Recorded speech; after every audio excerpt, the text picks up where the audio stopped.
Baik, perkenalkan sebelumnya nama saya Diputu Yongkarya Putra dengan NIM 2215344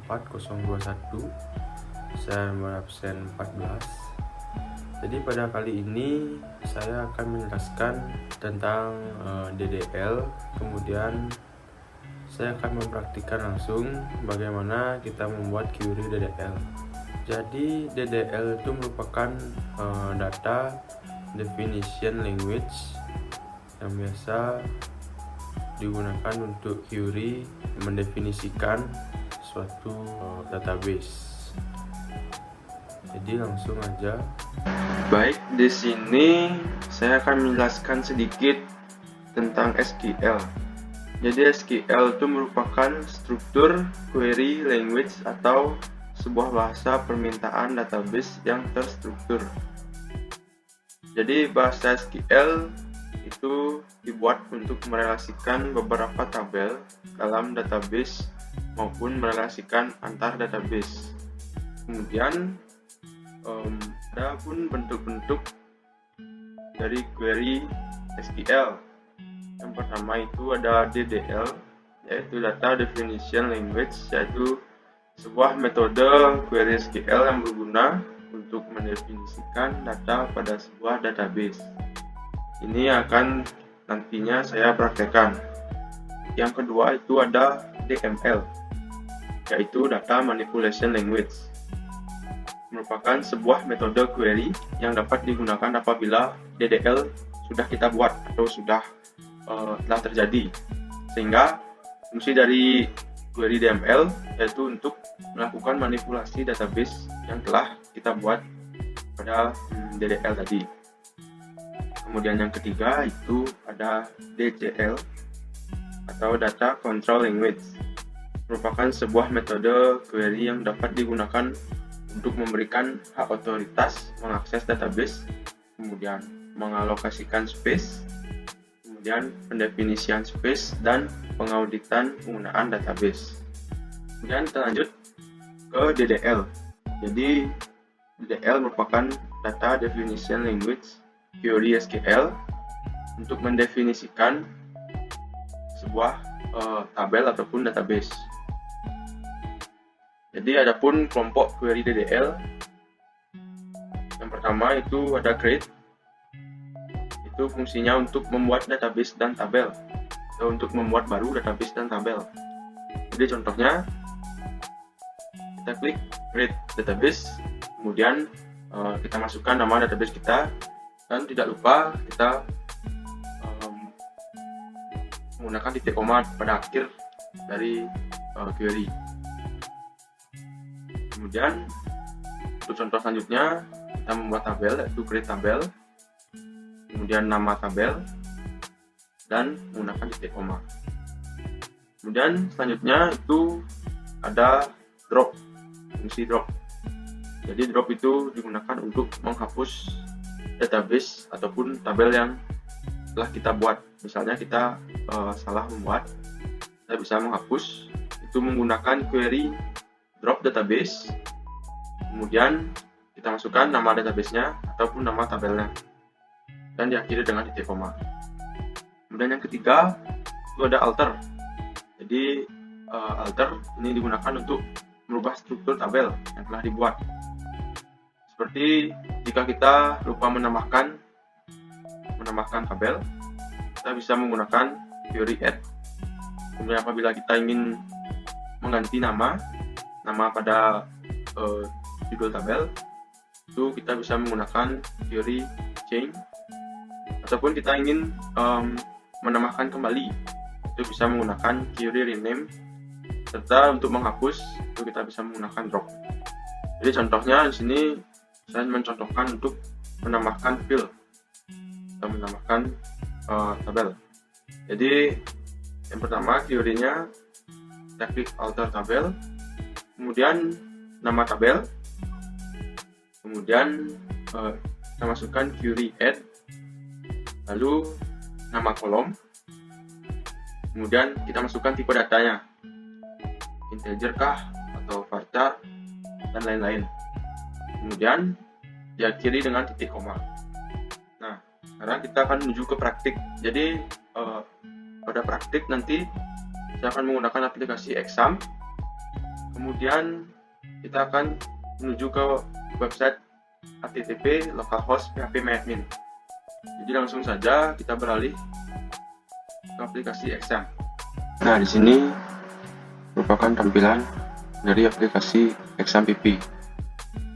Kemudian sebelum kita membuat database, kita harus mengaktifkan Apache dan MySQL.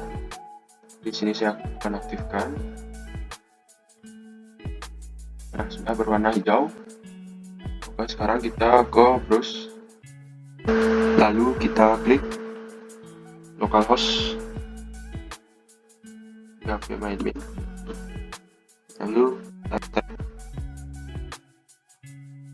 Nah, ini saya sudah masuk ke website phpMyAdmin. Ini merupakan tampilan di phpMyAdmin. Jadi ketika sudah berada pada tampilan SQL, kita masukkan query yaitu create database. Kemudian di sini sebagai contoh saya akan membuat database mahasiswa. Kemudian koma. Lalu kita tekan go. Nah, ini menandakan database sudah berhasil dibuat. Kita akan lihat. Nah, di database mahasiswa ini sudah terbuat. Kemudian kita lanjut untuk fungsi kedua yaitu drop. Kita akan mencoba menghapus database mahasiswa itu. Jadi kita klik query-nya yaitu drop database. Kemudian kita masukkan mahasiswa.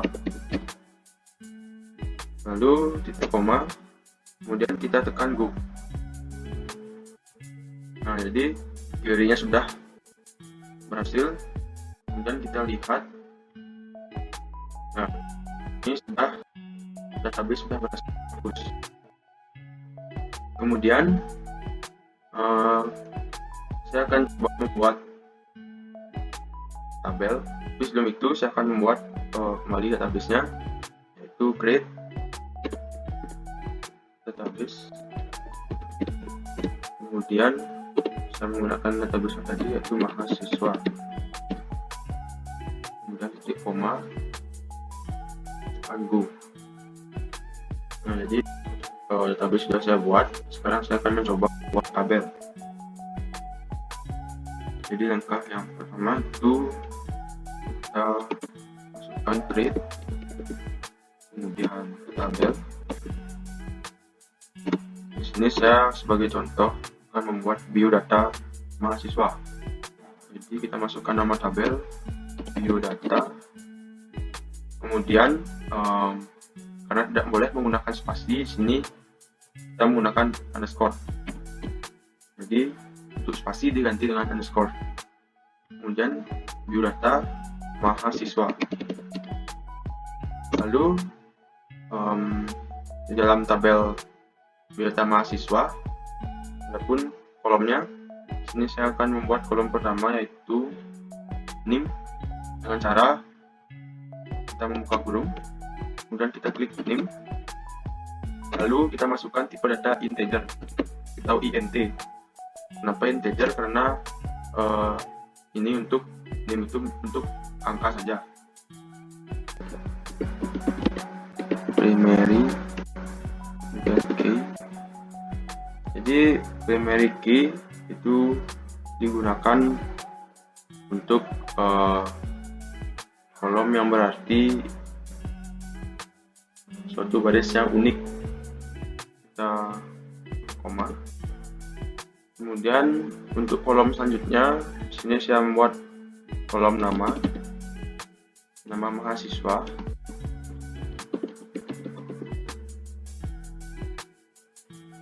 Itu kita menggunakan tipe data varchar.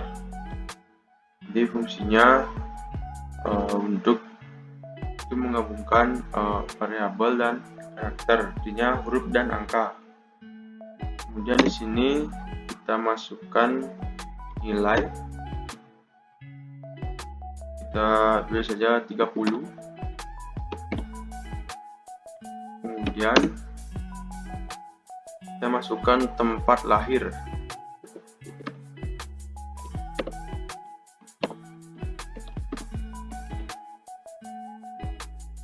Nah, jadi untuk tempat lahir kita sama menggunakan tipe data varchar.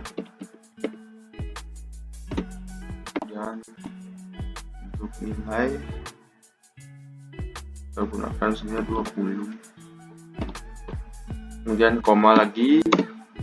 Sini saya membuat kolom tanggal lahir.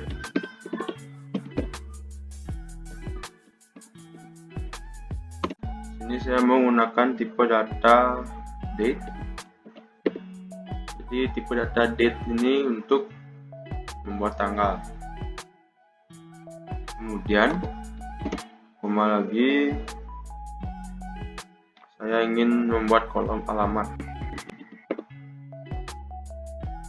Kemudian tipe data varchar, lalu nilainya 50. Nah, ketika semua kolom sudah dirasa sudah selesai, kemudian kita akhiri dengan kurung tutup dan titik koma. Lalu sekarang kita akan go. Jadi kita sudah berada di menu struktur. Kemudian ini merupakan struktur dari tabel biodata mahasiswa. Pertama ini ada new sebagai primary key, kemudian nama mahasiswa, kemudian tempat lahir, tanggal lahir, dan alamat. Nah, jika kita ingin menambahkan kolom, itu kita bisa menggunakan fungsi alter. Kemudian dengan query add, langsung saja kita klik SQL, kemudian kita ketik query alter tabel. Sini kita masukkan nama tabel yaitu biodata mahasiswa. Kemudian query add, masukkan query add. Di sini kita ingin menambahkan kolom. Jadi saya ingin menambahkan kolom misalnya nomor telepon. Kemudian tipe data varchar dan 12.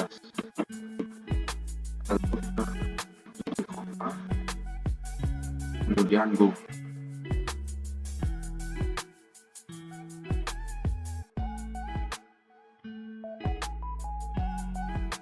Nah, kolom sudah berhasil ditambahkan. Kita akan cek di struktur.